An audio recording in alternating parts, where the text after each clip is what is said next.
Hello, ladies and gentlemen. It's Chess Show on Pod TV. My name is Sasha Star. I'm out of town now at my daughter's cottage. It's a beautiful sunny day. However, today we have our expert professor Ken Regan. Welcome to the show, Ken. Thank you very much for having me on a nice bright Thursday in Buffalo. Yes, thank you. It's always my pleasure to have you. And now the candidates tournament is over. Finally, I think it was in many ways unique tournament with the half of the participants were in fight for first place before the last round. What do you think, Ken? Yeah, that's an amazing result. Historic. Never before have so many been in contention. There are some who say, well, the candidates tournament is supposed to identify a clear favorite to challenge the champion, but no, we live in the age where we have, many tens of thousands of people following the action in real time. I think maybe 200,000 I saw an instance. This was great theater. But at the end of the day, we still had a clear the contender for the world championship. We do. Person who was played on an even keel throughout the event, except for one loss to Firouzja at the end of the first half. But no, very much a deserving winner. And the mastery that he showed, especially in the last round game against Hikaru, needs the highest commendation. Well, the game here with Hikaru, I started to think about the risk of playing white.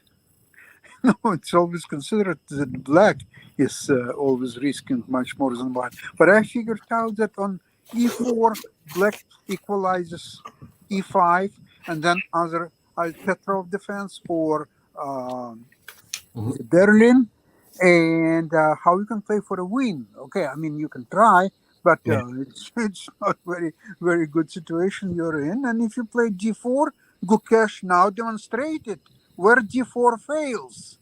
There's no more g4 after this game. Oh, I don't know. White could have played more incisively. White's seventh move, I think, a3 in that game was very curious because you're being presented with a development advantage. You should use it. So. Yeah, a3 was kind of criticized. Agree with that. But still, even before a3, do you think White has something tangible to play for a win? Well, against a computer, no. Maybe against a well-booked opponent, it's hard. But White could have gotten more activity, and in any event, should not have been worse after 15 moves. So, but we can look at that game first if you wish. I guess actually maybe it's a good idea to. That leaves any chances. What? Yes. So let's actually do that. So let me just call up that game. Clear win. Even before the Napa game. So that brings us a Napa game with Caruana. That's what an ordeal for both of them, especially for Caruana. Right. That is right. Yeah. I mean, have I had those things happen to me? I guess I have. It's 30, 40 years ago, I would imagine. Missed chances like that, but that was a lot of missed chances. So I'll present the Nakamura Gukesh game first. Okay, let's do that. And then we'll get to the amazing thing. Okay, so so I'll share the entire screen, and here we go. Okay, so I have a tab showing it on the chess.com board. Okay, can you see the board? Yes, of course. Okay, so Nakamura played d4 precisely to avoid Petrov, Berlin, etc., as you say, and Gukesh played d5, but the Queen's Gambit accepted, which maybe is a little less solid than playing 2e6. However, what Gukesh really unveiled was a very modest prepared move that caused Hikaru to think, as you'll see from the clock time after the next move. Hikaru spent 2 minutes wondering what to do with it. So one of the little things about the dynamic is, because this is Queen's Gambit accepted, compared to other lines where Black's capture comes later, White has not had to spend a tempo moving this bishop. Okay, but Black also has not played c5 yet to capture back, so maybe Black is not a tempo behind yet compared to other lines. In any event, there's nothing wrong with this move, and now Black plays c5. Now, maybe a little bit of psychology here. If White captures, then Black can trade queens, and the position goes in a more drawish direction.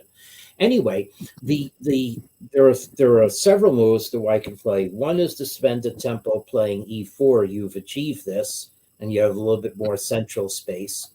Another is to put the queen here. That gets rid of the specter of queen trades. And another is simply to castle. So any one of those three options, I think, gives White better play than what White did. You want to anticipate Black's a6 and b5 by withdrawing the bishop out of the way so that b5 will not come with tempo. But Black isn't threatening it yet. So I think White's next move is just mistimed. And the other serious thing is it took Hikaru Nakamura 12 minutes to play it. So it wasn't a home preparation. It was decision over the board, most likely. Here it's decision over the board. The position does exist in book in just a few games, according to Dennis Monacruz, whose analysis I've looked at. But in any event, a3, and now there's no sense of White being a tempo up compared to other lines anymore. Now, Black has the time to play a6, and the funny thing is White doesn't actually withdraw the bishop yet. The computer, as you see in the upper right, actually does want White to trade the queens now and take on c5. Yep. Maybe not a way to play for a win, or to withdraw the bishop, to play bishop a2 so that b5 does not come with tempo. And so Nakamura played this move, and in my mind, this move should have been setting up an idea, but then Nakamura did not play the idea. So the idea here is you don't have to capture on d4 right away with the pawn. You can play rook d1. Absolutely. Now, one thing about engine evaluations, though, so I actually experimented with this because this is part of my technical work, is this point plus 0.35 is actually an illusion. It'll go away after I play this move, as you see. And I started saying this before I did it, because I know how chess engines behave, that sometimes their evaluations are sticky. And in fact, in my own routine, I have procedures to avoid this issue, this distorting issue. So, but of course, the values of moves change. In any event, if you play bishop b7 and play some more moves, you will not see a persistent White advantage. Okay, yeah. It's going to fluctuate up, and then it's going to go back down. And so, and I'm sure if this may have, Kukesh's preparation may have extended this far. In any event, this would have been a more dynamic way for White to play. Whoops, I did not mean to dismiss the game. Sorry. That's okay. My fault there. So the point, though, and here is that if you just recapture right away, Black has this very incisive maneuver where the point is that if you take the pawn, now Black can afford to play knight c6. Okay. And the point is that knight b4 is going to come with tempo on the bishop. So by withdrawing the bishop, you've actually helped it get kicked around some more. So Hikaru took another long think. Yeah, I have to use this arrow to back up, and decided not to take the pawn. So again, watch the clock time after I play Hikaru's move. He played knight e4, which in some sense is premature compared to what White wants to be doing in this position. If you're going to put your knight on e4, you want to have your bishop on d3, or at least on b1 already. Yeah. And so So now the clock time went down by 10 minutes again. Okay, 124 to 114. So Hikaru has thrived in this tournament by always being 10 or 15 points ahead on the clock, as blitz instinct kicking in. But I already recognize this was not the case here. So Black captures, and now Black's position flows very well. Black is not behind in development as occurs in these positions. White can't organize for an attack on the king side. White's pieces just aren't in play, and White doesn't have his rooks in the center yet.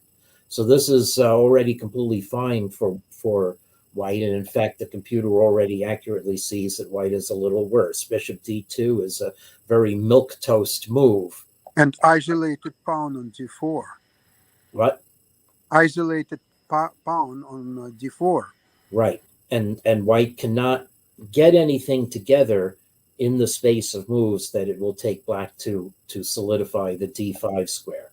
So Black has won the opening, and Hikaru is 20 minutes behind on the clock. Indeed, 45 minutes left for 24 moves is not a great situation. And here again, symptom of problem. You'd like to put the bishop on b2, but then Black is going to play queen b6 and hit it, and you're not equipped to play a rook to b1 to oppose Black's queen.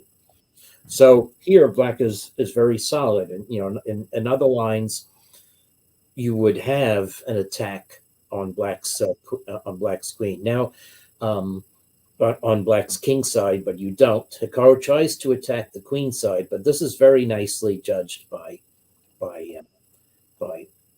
Gukesh. So remove any specter that White can gear up with knight on e5 and rooks to the center, and take a pawn. Okay, and all right, White may win the pawn back, but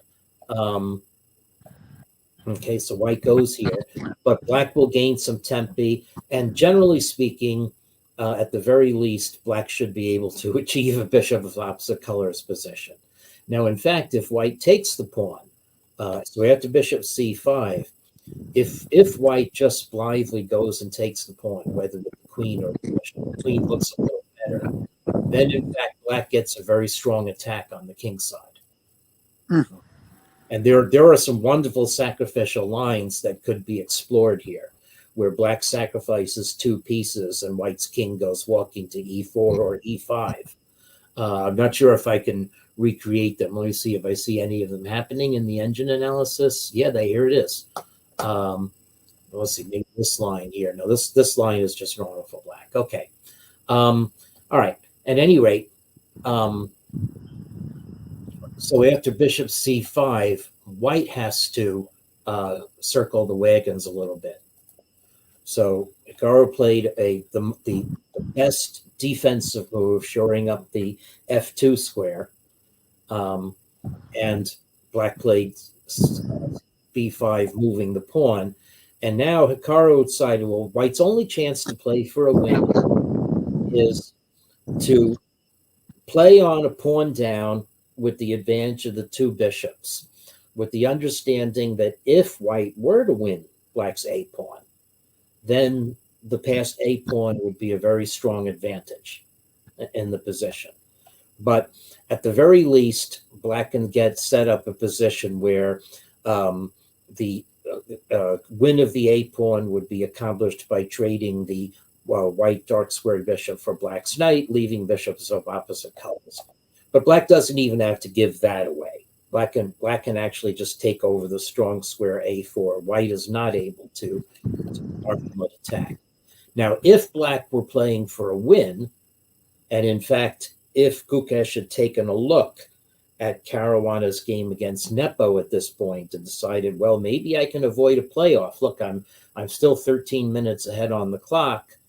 Black could have played queen f4, which preserves a fairly safe advantage for Black and puts pressure on White on the king side still. And maybe that's what even objectively Black should have done.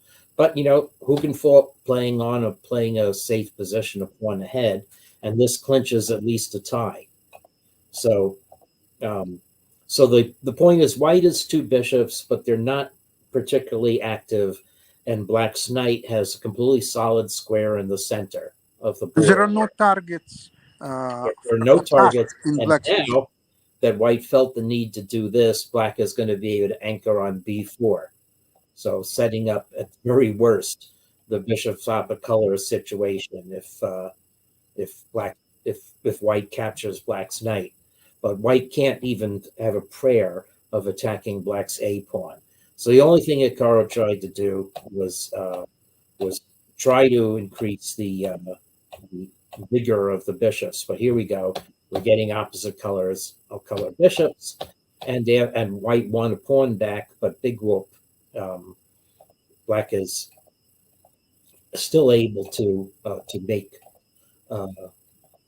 good territory in the center. We're trading pieces, and in fact, white's rook is actually sort of trapped, as you'll see in a moment. So white can't move the rook off the h file because it's in front of the pawn, and white can't move the rook on the h file either. So not only that, but black's e pawn constrains white's king. So white gave up that pawn. So there's only one pawn left. The very best white could conceivably hope for here is to play rook and bishop versus rook, but it's not even that. And they really could have agreed to draw here because white's king can't escape the ambit. But I don't know, some little mucking around things happen. White gave away the bishop. White won black's rook, but this was clearly drawn, and Hikaru gave up. Okay, so solid draw by Gukesh, setting up a situation where Nakamura was eliminated, and only the winner of the Caruana Nepo game could tie with Gukesh. So here we go. This crazy gut-wrenching game.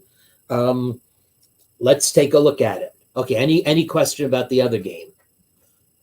No, I think it's well explained and disappointing for Nakamura, but it's result of the opening, I guess. You see, the Queen's Gambit accepted. Right. Really, what it does, it simplifies position. Yes. And it creates a lot of positions where maybe white's best outcome is to have slightly the advantage of a game that's 80% of the time going to end in a draw, but you can make black suffer a little. And maybe Nakamura didn't feel that was good enough for his must-win situation. Although in must-win situations in the Kasparov-Karpov match, Kasparov did play a more waiting type of position. Okay, all right. So Caruana, Nepo, they both know they need to win.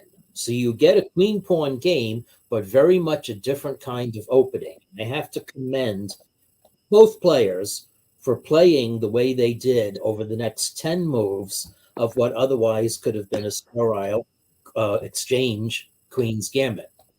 Okay, so Ragozin defense, which can get very dynamic, and black now goes to the most dynamic line already, imbalance on the king side, and playing in and trying to get center preponderance, stunt white on the queen side.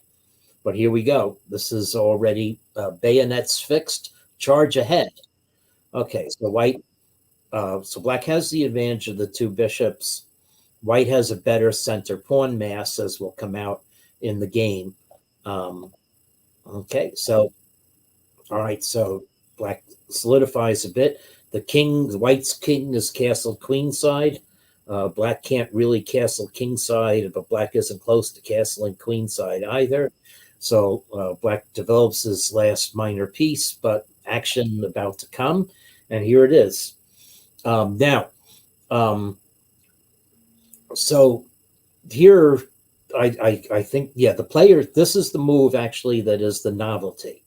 So this is the move that was never played before.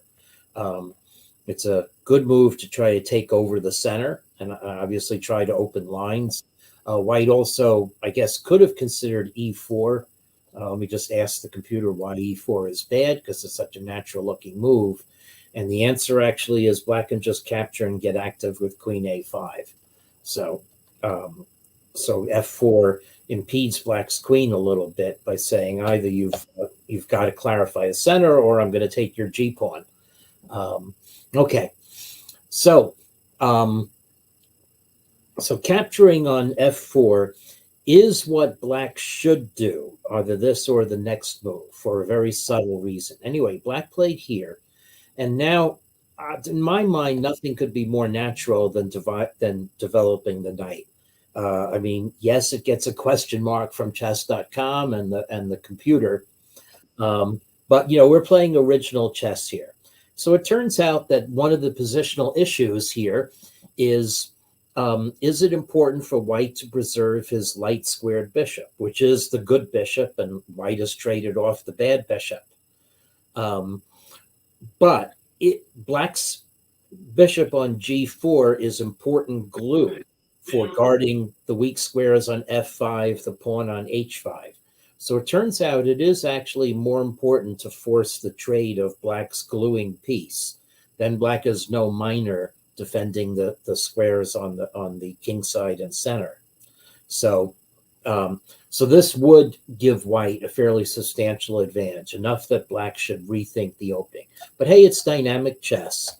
But in dynamic chess, there are some very strong subtleties that occur.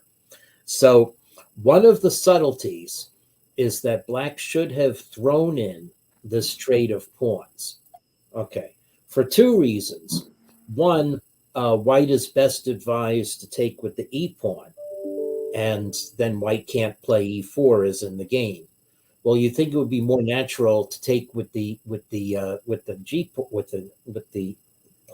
g pawn, but then the point is black's pawn on g5 has disappeared, and black could go here as the computer is recommending, but also there's nothing wrong with this, because we've taken a lot of the sting out of the e4 move by white. Okay, so let's see the very subtle effect of this is that, in fact, Blake played bishop e7 now. Now e4 is a very strong move by Caruana. Plus, both players have played fairly quickly to get to this position. Instead of having under an hour left, as Nakamura and Lukesh at this point, they both have basically an hour and a half left. Now, the problem is that if you take on g4, okay, then white has, oh, so I'm sorry, what did I do? So the problem is, after this move, if you take on f4 now, okay, well then the problem is that white doesn't have to recapture. White can play e takes d5, opening up the instantly a bad pin on the queen side. So that's the dynamic problem. Now, in fact, e4 compounds the threats to black's pawn, because latently white will be able to move the rook out and attack it, give check or attack black's queen, even if black is castled, and then white's knight won't be pinned, and white will be able to just capture black's g pawn with the knight. So suddenly black has multiple pawns under attack, and so white has a dynamic advantage. And in fact, this induced Nepo into some sort of panic mode. He actually should have captured and then played this after all. Okay. But then white's not going to recapture. White's going to go to e1, but there are many complicated lines, ones that look terrible for white, look great for white, but where black actually can defend. I'm actually referencing having looked over this game with analysis by Dennis Monocrusos, whose Substack I subscribe to. Okay, here's where Dennis says that g takes f4 would have been better, but also d takes e4. This is surprisingly survivable. Okay, so anyway, okay. Going ahead though, black decided to try to whittle down white's attackers, but this now is, so black has captured both of white's knights for bishops, But in so doing, white has strong central support now from f3 and the queen on c3. And black hasn't castled yet. And black actually can't take time to castle, because if black castles, white's just going to open up lines and, in fact, just take on d5, and black's pawn would be pinned. The c pawn would be pinned. So black has to capture on e4. The computer likes the move. And this is also interesting. White captures with the bishop, not the pawn, because the bishop is an absolute beast on e4. Black's c6 square is going to come under attack in a lot of lines. Again, but don't you think that from the pawn formation reasons, taking with the f pawn could be alternative, or it's not? Well, yeah. So it is. It is. This is a good alternative, but it's just not cracking the whip. So black. Yeah, that's true. That's true. So if bishop e4 is so forceful, then it should be preferred. Otherwise, I like pawn structure for white in this formation a little bit more. So let's why d5 is premature. Well, it's yes, a d5 gives away the whole advantage, because black can take and now trade queens. And that's the drawback of, I said, not cracking the whip. This is still an advantage for white, but not so great an advantage as white actually got in the game. So bishop takes e4 was nicely judged by Caruana. Yeah. And this is especially true in light of the next move. Black captures, but white is not going to capture. White plays a dynamic move that unfortunately has a feature that will come to haunt white later in the game. Okay, so black castles are now the second part of white's plan. White renews the pin on the h-file by playing d5. Okay, so now white's pieces are operating at absolute maximum efficiency, whereas black's pieces are huddled, and black can't capture on g4 because white's queen is hitting h8, so that the rook on h8 would be lost. I have a feel that white's position is so superior at this point. If I were playing black, I wouldn't even know what to do, even a single move. Right. Yeah, you could. You wonder if black could consider resigning, or it's very easy to fall into. Right. Well, so the thing to really look at is how bad is the position after bailing out. So what I submit to you is that black is several tempi behind the way black could have tried to bail out of this position before. So white is, first of all, white's actually not a pawn ahead, but a couple of black's pawns are threatened. Things are going to drop off. And if black captures on h5, then white's h-pawn actually is a beast. Yep. So the only consolation black has is black can get a knight on e5, but the knight on e5 does not help guard the h8 queening square. So black can't even occupy that square in the near future. Okay, so I think it's designable or close to it. Yeah. So it's you just capture and play h6 in this position, and this is instructive to note. This is where a bishop is far superior to a knight. Okay, so the only thing black can do is absent the knight, but now black is going to be helpless when white brings up the king and bishop against black's knight. So anyway, so what Nepo did in this position, realizing that the storm clouds are going to break on the queen side, I might as well get one trump from my game, and that's this passed h-pawn, which proves the problem for white later on. Okay, so white captures and black plays knight c5, hoping that black can hide behind white's pawn on b7. Otherwise, white's queen and bishop would be able to give checkmates along that diagonal.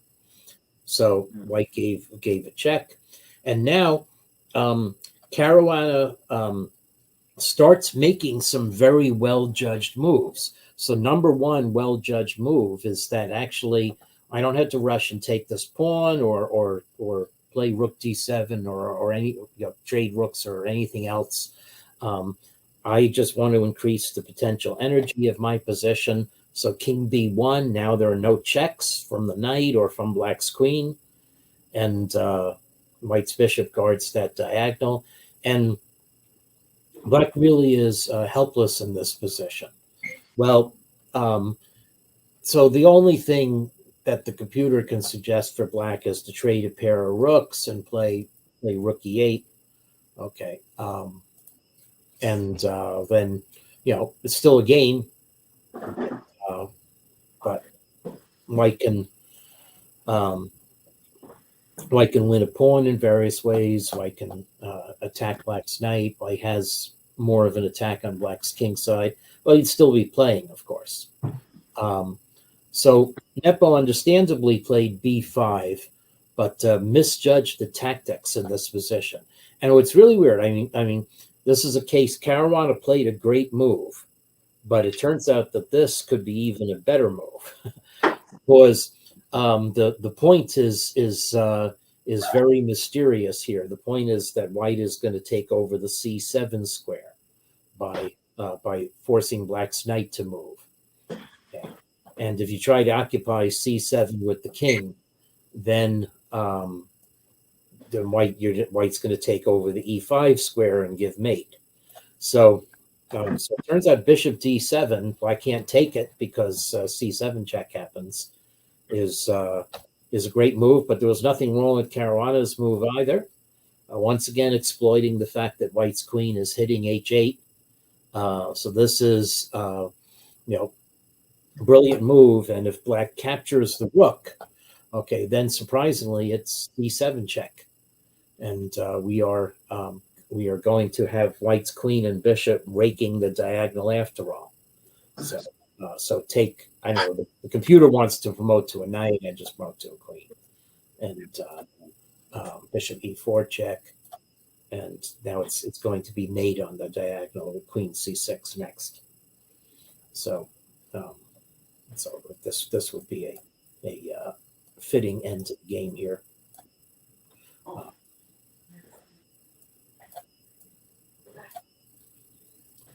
And now, let's see, if you go here, then you lose your queen. Never mind. So king d6, d1 check, end of game. So therefore, Nepo took with the rook, and now white has this nice pawn on d7. It's not the only passed pawn white is going to have on the 7th rank in this game, just telling you how crazy it is. But the axe is hanging over black's position, and black can capture the d pawn, but it's going to enable white to tie up all of black's pieces. So now we have this eternal pin on the d file. White doesn't have a pawn advantage. White just has a piece placement advantage. So black tries to wriggle, but okay, so black's extra pawn has disappeared. Now white just renews the placement on the d file, and black uses the only trump in the position, which is to push the pawn down. This is making luft. Okay, so that black's king can go to a7, and now at least black isn't getting mated, but you've lost another pawn in the process. So right about here, Caruana just has to find the way to clean up. And this was a very good move, watching black's pawn from behind. You just have to round up and get the pawn, and black's knight can't move because it's pinned along the 7th rank as well as along the d file. So black moved the king back to try to solve the pin on the 7th rank. And a3 wasn't bad, but white should have played this to round up black's pawn. And we're going to take the pawn, and we're going to get a rook and bishop versus rook and knight with 2 extra pawns. Game over. Anyway, well, a3, making luft, I guess, is a fine thing. Okay, so black centralizes the queen. Okay, now black goes back. Now, once again, rook d2 was the safest move to play. Not the best move, according to the computer, by 1 center pawn. This actually is recreating what I observed before when I prepared going over this game, that Caruana's move g5 is better by 1 center pawn, but it's actually, practically speaking, a real mistake. White should just attend to business, there's nothing near white's king yet, and just go and rip off the h point, play rook d2 or even rook h1. Is there any problem with rook h1 here? This game more subtle, and I think no. It just, I mean, it enables black to get a little activity for a bit. You just have to calculate one move and make sure that there's nothing black can check you with or do. But I guess you have to calculate rook e8, and you have to realize that if you take on h2, then rook e1 check gives you a little heart attack, I guess. Let's see, it gives you a heart attack, but black mate you here? No, it's not mate. You just play b3. We can't. Queen is pinned. Okay, no heart attack. Completely winning position. So, okay.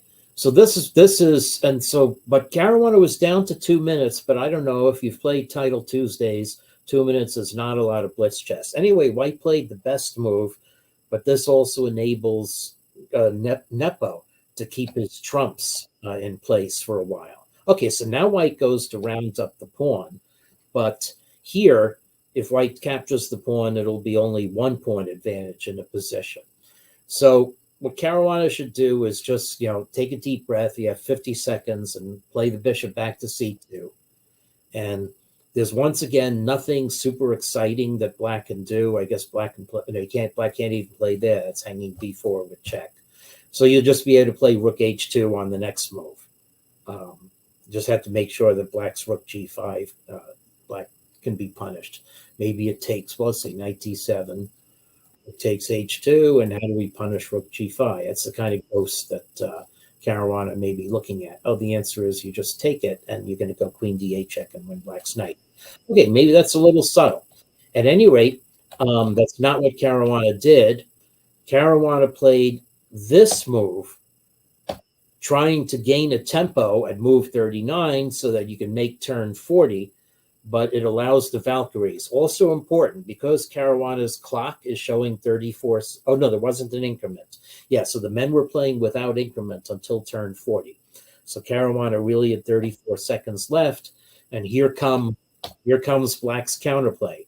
Queen and knight cooperate wonderfully, and it's move 40, but this is actually very subtle, okay?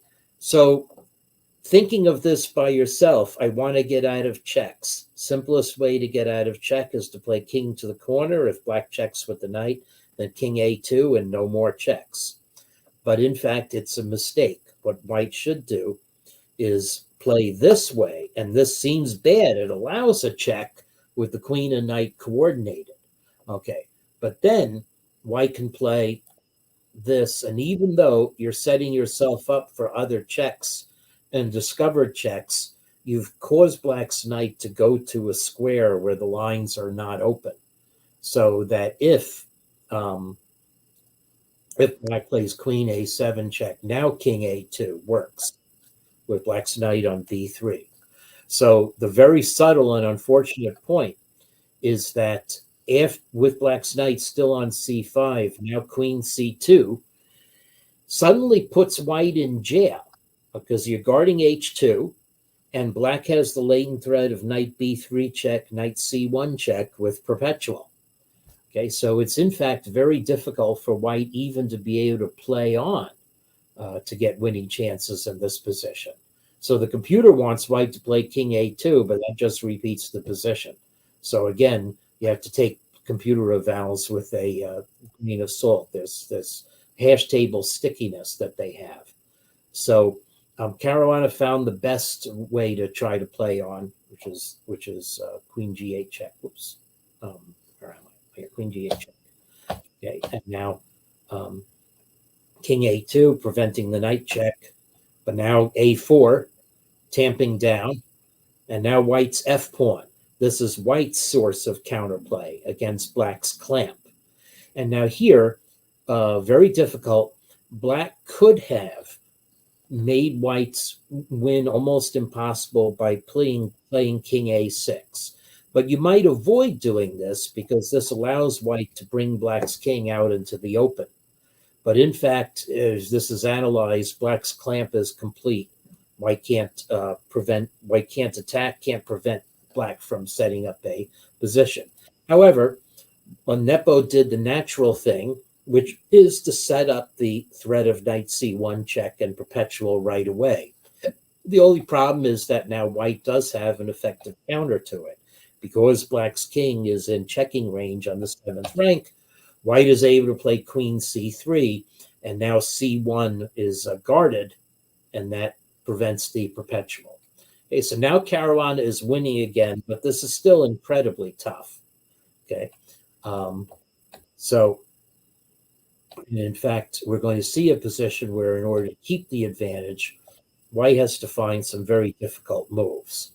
Okay, now Caruana did have more thinking time, was given a lump sum of 30 minutes at turn 40 as well, but and the increment, but has already used 24 of them, well, needed to play good moves to get into this position. So once again, we have the mechanism seen at move 40, which is with white's king able to evade an immediate perpetual. But black comes and gives the clamp again, but now white is able to play f5. Okay, so black comes down, white huddles and guards, white's covering h1. The h1 is really terrible. Okay, so black doesn't have any immediate perpetual, but okay, so now this happened. White happily had check, and now white played rook c1, black played check, black played back to e3, which is a very good move. And now this is the most difficult position in the game. Okay, so it turns out that in order to keep the advantage, white has to do something very, very counterintuitive, which is to just play the rook along the first rank, attack black's queen or attack black's knight. Allow the trade of white's f pawn for black's h pawn, which at least cuts down issues on that side of the board, and then realize that black can't set up a fortress on the queen side. But Caruana fell for the temptation to go for mate. Okay, now this looks like mate, right? Okay, that means mate and unqueening a pawn, and you don't have a perpetual check. So how can you possibly stay alive in this position? Well, you play knight d3 check. And now here, black needed to play knight d3 check and calculate, which is almost impossible to do, that in fact, this is a perpetual check. Okay, that white cannot actually get the king back to safety in the corner. And so this also takes a lot of analysis. One reason is that in some positions, black is going to have queen g1 check, winning white's queen or queening with check.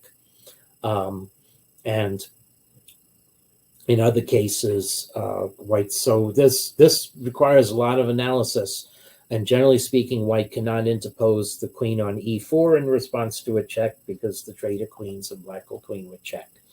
So, however, quite understandably, again, Nepo went into the queening mechanism, and now we reach finally what I think is the real tragedy of the game, which is that white did not see the winning maneuver in this position. And while I was looking, of course, with the benefit of engine, but I think also that the geometry person in me would see this. Okay, so Caruana played this, which you have to queen a6, leaves nothing better than repetition. So they repeated moves. And here was the last chance. Okay, so the winning maneuver for white is to play queen e8 check. I mean, I don't even know why Caruana repeated, because this seems like the last ditch thing that you should try. And the point is that black, here or on the next move has to go to a6. Okay, go to b5. Now you've got to go to a6 or b5. B5 actually is mated, so play this, and now queen e2 check. So this was the key move to find, and it actually looks optically better if I have white playing immediately.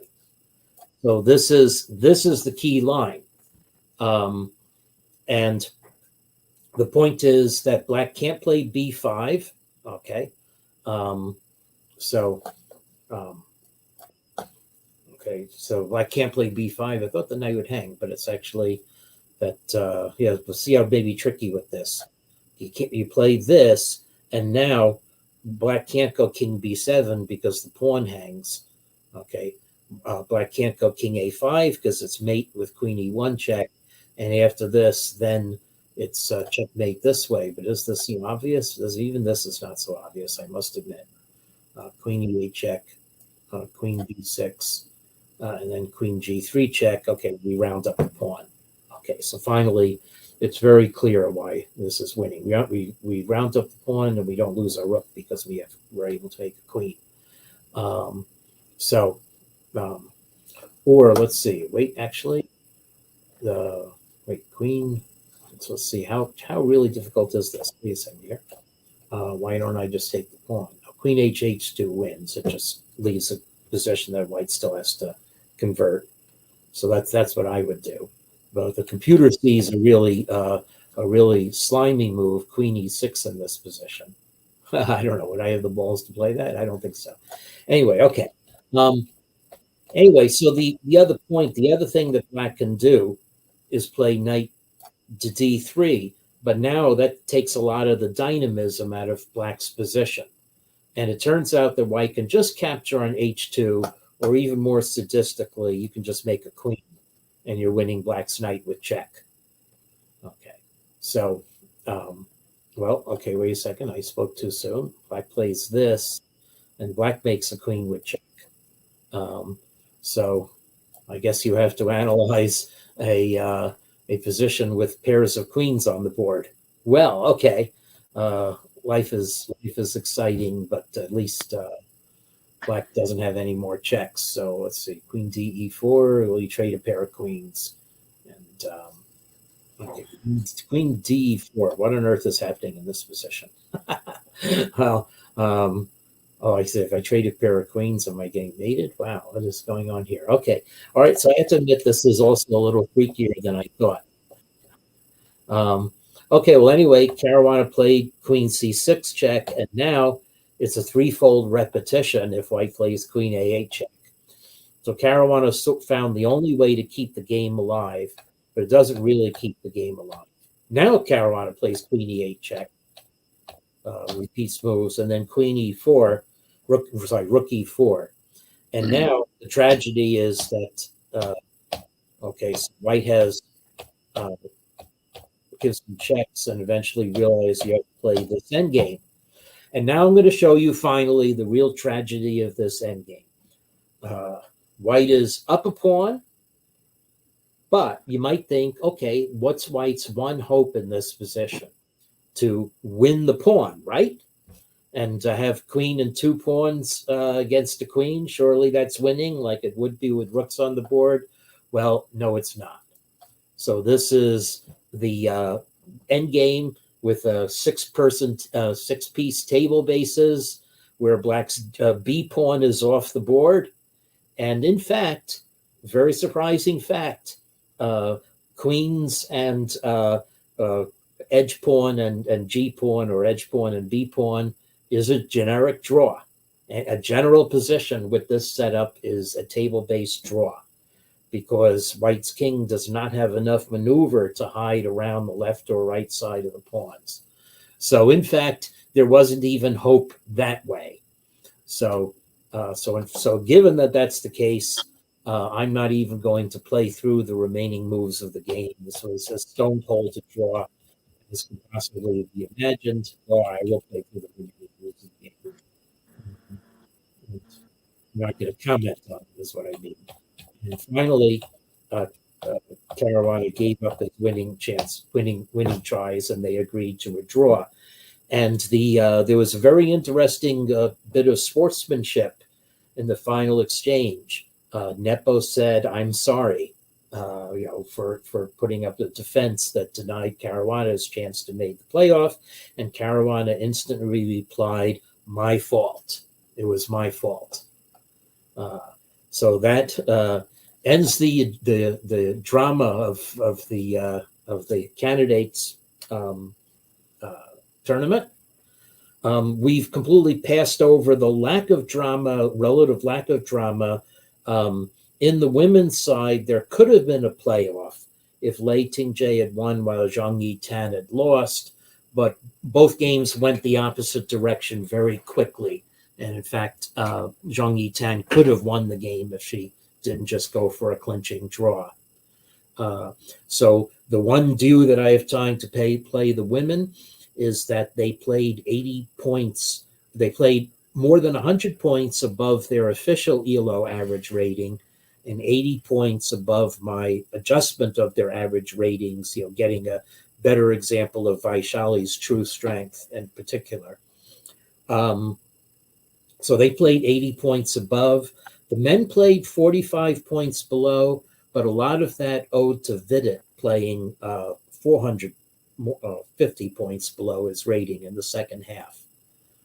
So the essence of this is that the women played 80 points above their rating and within 70 points of the men, even though they were outrated by 225 points. So the quality between the two halves of the candidates' tournament was much closer than what the ratings would suggest. Yeah, it was a fascinating tournament. In my opinion, Caruana started to lose a thread of the game when he played A3 move. Yeah. A3 is a horrible waste of time. Furthermore, it's even worse. It's created possibility for that clam A4, knight B3, and queen L. And once that was on the board, I don't think that in practical game, especially against Napa, anybody would have any chances. Maybe Carlsen, but I don't think anybody else. You had to basically win game second time around. Once the clam was on the board, maybe impossible. But anyway, that's what Caruana is right. It's all my fault. Yeah. The golden conclusion of that drama. Again, thank you so much for illuminating these games.